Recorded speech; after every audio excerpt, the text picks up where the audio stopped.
Boa tarde a todos. Antes de iniciar a minha explanação, gostaria de saudar uma pessoa muito especial. Eu gostaria de saudar, acima de tudo, Deus Pai, aquele que nos deu vida, essa pessoa que, segundo o seu Filho Jesus Cristo, disse: aonde estiver reunida duas ou mais pessoas, eu estarei presente. Por isso eu saúdo a Deus Pai por estar aqui hoje para passar alguma coisa a vocês. Mas antes de tudo ainda, doutor Arnaldo, eu gostaria, em nome do grupo da defesa, em nome das pessoas aqui presentes, em nome do Conselho de Sentença, em nome dos senhores policiais, dos senhores servidores, de todos aqui presentes, eu gostaria de pedir excusas pela falha gritante do Ministério Público aqui presente. É inadmissível que o Ministério Público, que deve ser considerado defensor da sociedade, ao iniciar a sua explanação, sequer saudou ao público aqui presente, bem que todos. Isso é inadmissível, sim. Eu não admito que uma pessoa seja tão arrogante de esquecer de dar, nem que fosse um meio bom dia, mas deveria dar. Isso é inadmissível. Apresento agora, por primeiro, a minha saudação ao excelentíssimo senhor juiz-presidente desse tribunal, doutor Arnaldo Sato, com quem temos a súbita honra de compartilhar nesse honroso e egrégio tribunal do júri, aqui presente, nessa sessão solene. Gostaria, excelência, de fazer parte das suas palavras no início, de dizer que esse tribunal existe, que são pessoas como Vossa Excelência, que têm lutado há cerca de milhares e milhares de anos para que isso esteja presente, porque é inadmissível que nossos pares, nossos semelhantes, sejam julgados apenas por uma pessoa. E a gente sabe o quanto que o júri passou por governos tiranos, desde épocas passadas, principalmente lá quando o rei João Serra criou a sua carta, onde estabeleceu que todos deveriam ser julgados por seus pares. E isso vem durante épocas e épocas passadas, principalmente no Brasil, suas cartas, e agora nessa última carta de 88, quando consolidou como cláusula pedra a instituição do júri. Isso nós devemos a Vossa Excelência, porque Vossa Excelência sabe muito bem que a instituição do júri existe, porque pessoas como Vossa Excelência têm levado sempre adiante a imparcialidade nos julgamentos dos tribunais dos júris. Eu agradeço em nome dos meus colegas a Vossa Excelência. Agora, diferentemente do nosso membro do Ministério Público, gostaria de saudar aos ilustríssimos senhores representantes do Ministério Público, doutor Antônio, doutor Cassiano, incessantes e destemidos defensores da justiça, ainda que tenha que sacrificar o Estado em prol daqueles que acreditam ser o Ministério Público o grande defensor da sociedade. Nessa tão conturbada sociedade, onde às vezes a mídia sensacionalistas, às vezes já, por sua vez, já condena certas pessoas, e temos o Ministério Público como representante para fazer com que a justiça chegue a nossos tribunais. É através de vossas denúncias que são levadas as pessoas. Mas infelizmente, eu já tenho que fazer mais uma crítica ao seu colega que antecedeu a denúncia do nosso réu, que não teve a paciência de aguardar o laudo e já denunciou ele numa qualificadora inexistente e persiste até a data de hoje. Aos nobres colegas aqui da defesa, no exercício do Ministério Privado da Advocacia, Dr. José, Dr. Felipe,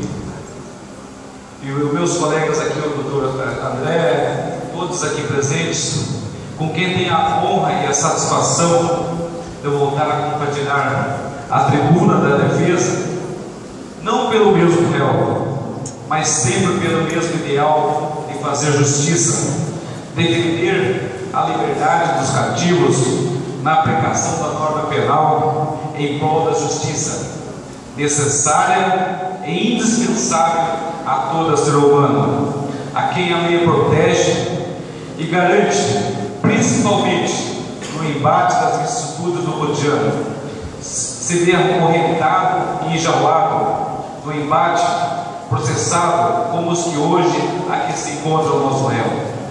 O exercício da advocacia exige um espírito humanista e o advogado deve sim enaltecer o seu exercício, pois a advocacia é mais que uma profissão, é o engrandecimento de sua própria existência, conforme escreve Elcio Suzianjo, promotor da justiça. Hoje, a defesa aqui presente não quer, em momento algum, pedir que se faça justiça.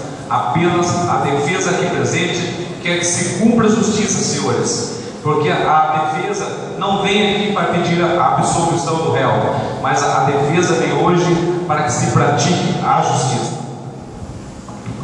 Aos abnegados servidores públicos aqui presentes, desde a mais humilde função até a mais dispensável, bem como aos integrantes da força pública aqui presente, da qual já tive a honra de compartilhar há cerca de 20 anos atrás, quando iniciei lá como praça na cidade de Apucarana. Senhores, hoje que faz a escola e nos garante a segurança, bem como a todos os servidores que se esforçam em seu labor diário e permite que esse tribunal se reúna e cumpra com o seu alto mistério de fazer justiça.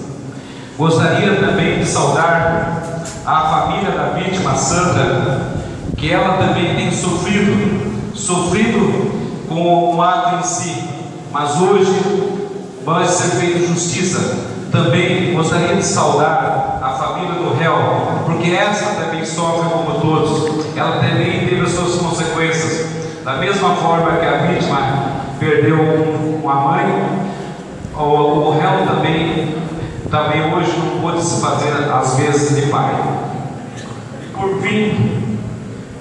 E por fim, a minha saudação às mais importantes pessoas desse plenário, aos senhores e senhoras, ou melhor, as senhoras que fazem parte do Conselho de Sentença.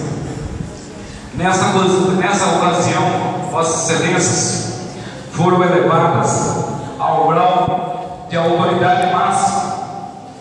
Senhores jurados, de vossa consciência pede o destino de Francisco, aviso aqui presente, acusado a quem represento por indicação da Ordem dos Advogados do Brasil.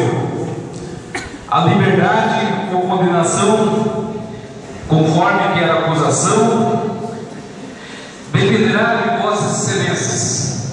Assim que vocês prometeram perante o nosso juiz presidente de julgar essa causa, é isso. Não foi o nosso juiz presidente que decidiu. A nossa Constituição de 1988 deixa bem explícito qual vocês têm o ministério de julgar. E tenho certeza que a decisão que vocês tomarem aqui é soberana, porque antes, quando não era soberana, se cometeram muitas injustiças.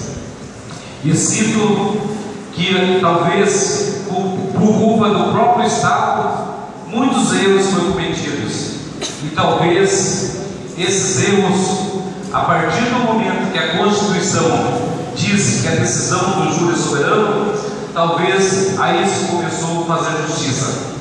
Se daria um caso aqui como exemplo de como que antes do Tribunal de Júri se cometia o júri, ou seja, o júri não tinha soberania do veredito, se cometia injustiça. No ano, aqui no Brasil, na cidade de Araquari, no ano de 1937, 2 colonos Sebastião e Jurandir foram levados a júri pela morte do senhor Francisco. O senhor Francisco era um cidadão que tinha ligação com o Sebastião, ele era sócio do Sebastião. O senhor Francisco, na época, vendeu uma grande partilha de arroz que dava em torno de 90 contos. E ele, depois de embolsar aquele dinheiro, resolveu sumir.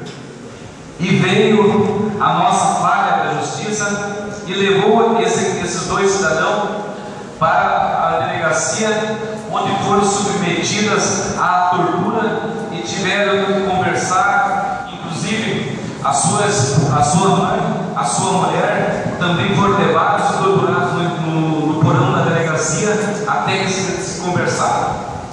E por duas vezes o conselho de sentença do júri daquela época resolveu absolver os irmãos, mas como não tinha a soberania do veredito, os promotores daquela época recorreram e apelaram ao Tribunal de Justiça e os réus foram condenados. Ficaram 8 anos encarcerados.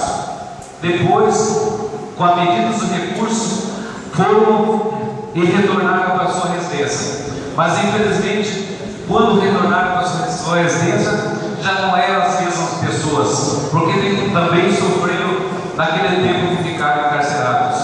Infelizmente, passaram 15 anos, o réu voltou para a cidade e foi localizado Vivinho da Silva, e no entanto ele já tinha sido condenado. E daí, gente, como que eles poderiam ser ressarcidos daquele prejuízo? Jamais, porque dinheiro nenhum ressarciria o que eles passaram, a que a sua mãe passou, a sua esposa passou, e foi considerado na época o maior erro judiciário do Brasil. E só aconteceu porque o júri naquela época não tinha a plenitude da sua votação. O júri, com a sua decisão, ele poderia ser recorrido, como foi o caso, e se tornou um caso que chamou a atenção, porque nem sempre, quando você julga uma causa, como foi na época, uma causa sem corpo, sem valor nenhum, simplesmente porque o Estado resolveu condená-lo, e infelizmente foi um caso que chamou muita atenção. Por isso, senhores conselhos de sentença, nós hoje, como vocês têm a soberania do veredito, hoje nós colocaremos aqui sobre votação o réu Francisco. A defesa trabalhará em 2 tópicos: um, que é a exclusão das qualificadoras, que é uma das primeiras etapas que nós vamos dizer, que essa qualificadora, na forma como o Ministério Público colocou na sua denúncia, realmente ela está infundada em erro. E o segundo, nós iremos expor que no artigo 26 do Código Penal, baseado no artigo 26, que chama-se inimputabilidade, nós vamos pôr essa causa em discussão para vocês, para explicar o seguinte: que no momento em que o réu cometeu esse ato ilícito, ele não estava nas plenas faculdades mentais. Vamos provar não só pelas palavras nossas, mas sim com dados científicos, dados médicos, que comprovam que qualquer pessoa, qualquer uma de vocês, se tiver esse fator, essa doença diagnosticada e comprovada, poderia cometer o que o réu cometeu aqui, o réu Francisco. Por isso, digo e comprovo: quando você é desprezado, principalmente quando você é rejeitado, quem ama sofre, e realmente isso é uma doença. Quem é que já não conviveu aqui com uma pessoa ciumenta, com ciúme doentio? Quem é que já não amou aqui? Quem é que pode dizer: eu nunca amei, eu nunca fui rejeitado? E é o caso do réu Francisco. Nós iremos provar por A mais B, não como quis a nossa douta promotoria e seu terapeuta de 5ª categoria. Por isso, eu vou dizer dizer mais uma vez: há 2000 anos atrás, ocorreu um fato que até hoje ecoa pelo mundo inteiro. O governador Pilatos, na época, ele tinha que julgar Barrabás e Jesus Cristo.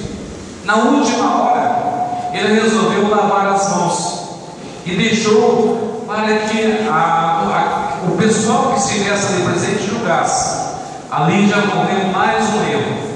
E eu falo para vocês: nós não queremos cometer erros, nós não queremos cometer injustiça. Por isso eu peço: são 7 cabeças, são 7 pessoas que têm que analisar entre o certo e o errado, entre a justiça e a injustiça. Por isso, nós vamos repetir aquele gesto de Jesus há 2000 anos atrás. Eu vou pedir para que vocês olhem uma mão na outra e vou passar aquele passarinho que ele disse lá que carregava uma gota de água no bico, certo? Vocês vão ficar com esse passarinho na mão até o final da defesa. Se vocês achar que esse passarinho lá merece uma chance, você abre a mão e solta. Mas se vocês considerem que esse passarinho é o réu, mas se vocês achar que esse réu não merece chance, aperte e mate esse passarinho e deixe por conta. Mas eu digo mais uma vez: o que queremos não é que o réu seja absolvido, jamais. Ele vai pagar pelos seus atos, mas queremos que o réu seja julgado dentro das normas penais existentes hoje no Brasil. Que o réu é réu confesso. Se vocês absolverem o réu, esse júri seria completamente anulado, porque ele veio aqui e disse: eu matei. Só que a qualificadora que o Ministério Público quer, ela não existe. E nós vamos provar por A mais B. Além dessa qualificadora, vamos provar que no momento que ele agiu, ele não gozava das plenas faculdades mentais. E isso consta no artigo 26 do Código Penal, que é uma das causas de inimputabilidade. Vou passar agora a palavra ao meu colega, que vai passar a explicar as qualificadoras e abrir os demais fatos da doença.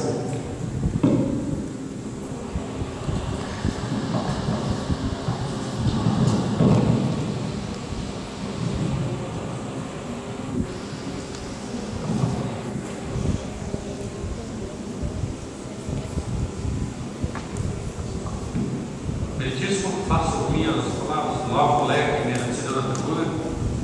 Devo ser breve, pois o tempo está nos explorando. Peço permissão, primeiramente, a dirigir-me aos senhores juízes que aqui estão, para pedir permissão realmente para explicar aos senhores qual a dinâmica que aconteceu com esse processo que chegou aqui.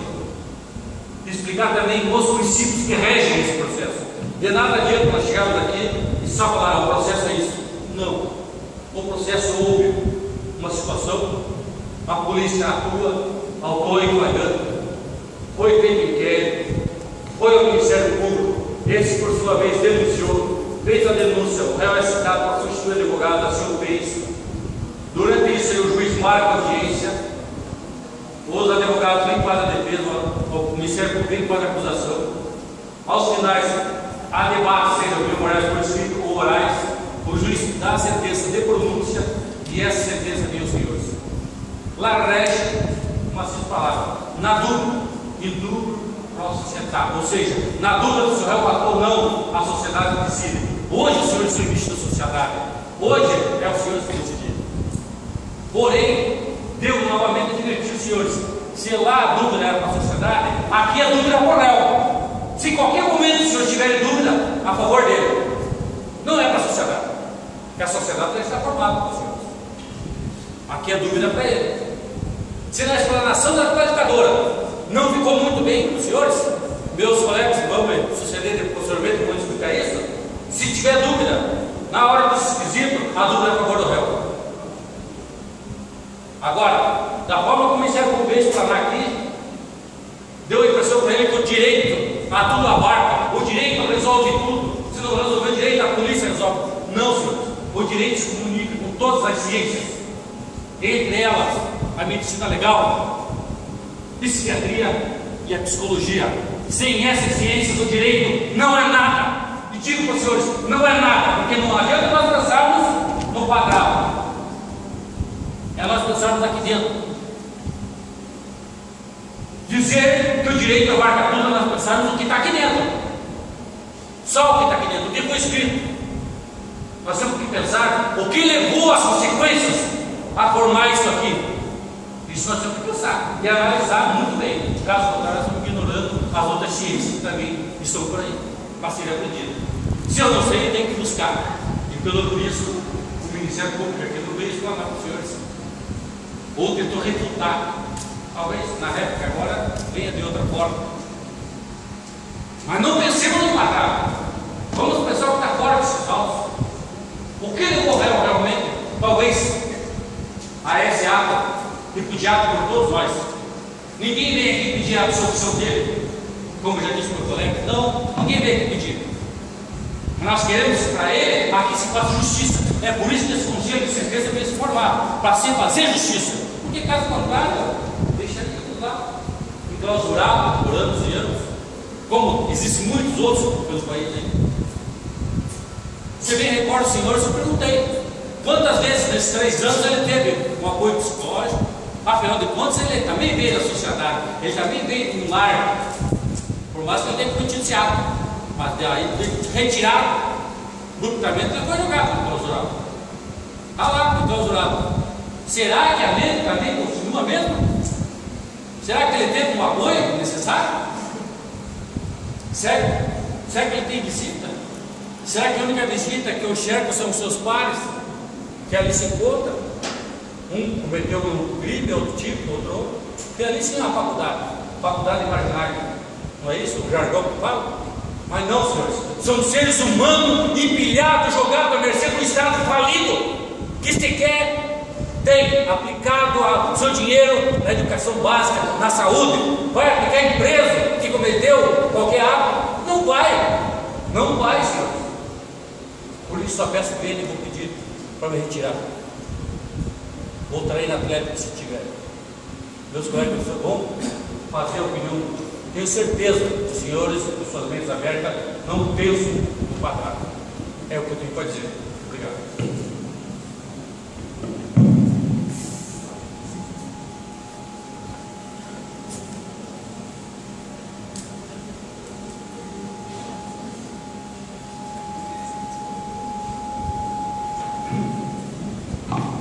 Primeiramente, gostaria de reiterar os cumprimentos feitos pelo nosso colega Messias e dizer mais uma vez que nós não estamos aqui para nos